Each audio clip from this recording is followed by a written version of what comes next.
સમગ્ર સુરતમાં વરસાદી માહોલ વચ્ચે છેલ્લા 2 દિવસથી કાળા ડિબાંગ વાદળો ઘેરાયેલા હતા અને આજે છૂટો થયો વરસાદ ગઈકાલે પણ જૂનાગઢ ગિરનાર વિસ્તાર ભેસાણ મેંદરડા વગેરેમાં પડ્યો હતો। ત્યારે આજે કેશોદમાં સવારથી વરસાદી માહોલ સર્જાયો હતો અને સવારના 9 વાગ્યાથી વરસાદની ધીમી ધારે શરૂઆત થઈ હતી।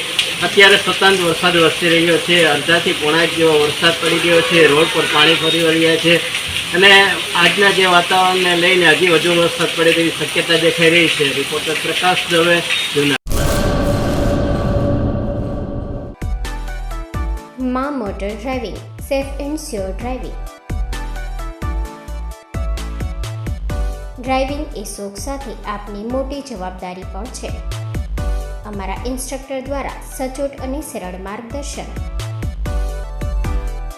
આપની રોજની તાલીમની માહિતી મેળવીને શું અધુરાશ છે તેના ઉપર પૂરું ફોકસ કરાય છે।